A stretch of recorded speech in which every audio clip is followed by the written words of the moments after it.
Blockbuster trade, Jaylen Brown pinakawalan na ng Boston Celtics. Solid ang nabuong lineup ng 76ers. Apat na bagong player ng Los Angeles Lakers. Nakakuha na ng legit center ang purple and gold. So heto na nga't nagpapatuloy ang napakainit na off-season ng NBA, kung saan ito na yata ang pinaka-wildest sa kasaysayan dahil sa tindi ng balasahan ng mga players. Well, isa sa mga yan ay itong nangyaring trade kani-kanina lang sa pagitan ng Boston Celtics at Philadelphia 76ers, kung saan tuluyang binitawan na ng Celtics itong 2024 Finals MVP na si Jaylen Brown papuntang Philadelphia 76ers kapalit ng 36 years old veteran na si Paul George, 2 first round picks at 2 second rounder pick. Maraming napailing lalo na ang mga fans ng Celtics na kamakailan lang si Giannis Antetokounmpo sana ang target para kay Jaylen Brown. Ang kaso hindi nagtagumpay ang Celtics at naunahan sila ng Miami Heat, kaya ang pangalan ni Jaylen Brown ay tuluyang naiwanan sa ere. At dahil sa failed attempt na yan, literal na naging awkward ang sitwasyon sa Boston Celtics dahil sa paglutang ng pangalan ni Jaylen Brown sa isang planadong trade. Literal na nagkaroon ng lamat, kaya naman mas pinili ng Celtics na i-trade ng tuluyan si Brown para di maapektuhan ng kanilang team chemistry. Isa pa sa mga nakikitang dahilan na itong salary cap flexibility na nagpapahirap sa Boston na bumuo ng malalim na roster. Well, nalula ata ang Celtics sa Supermax 5-year contract ni Jaylen Brown worth $304 million at may 3 taon pa sana siya para sa Celtics. Kaso kung titignan, malaki rin ang kontrata ni Paul George sa Philly with 4 years contract na nagkakahalaga naman ng $212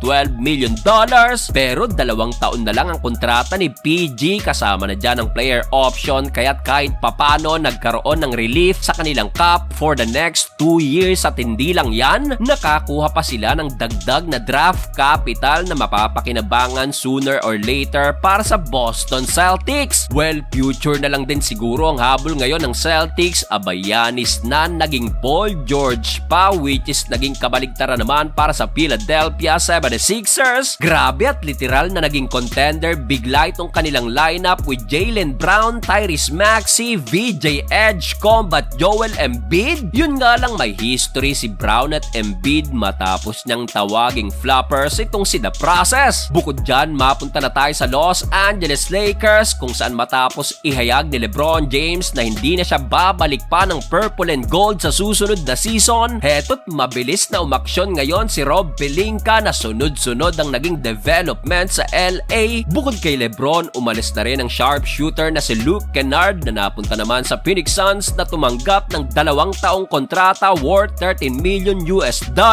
Pati si Marcus Smart umalis na rin at pumunta sa Houston Rockets na pumirma rin ng $13 million with also 2-year deal. Well, bukod kay LeBron, Kennard at Smart, pati si Rui Hachimura na isa ring free agent, panigurado na ring aalis sa Lakers dahil na rin sa sunod-sunod na pirmahan ngayon sa kampo ng LA, which is 4 na player ang nawala sa kanilang previous lineup, kabilang nga itong si Rui. 4 na player din ang pumasok, including itong 24 years old 7'2" center na si Walker Kessler mula sa Utah Jazz. Pumirma ng 4 na taong kontrata si Kessler sa Lakers worth $130 million.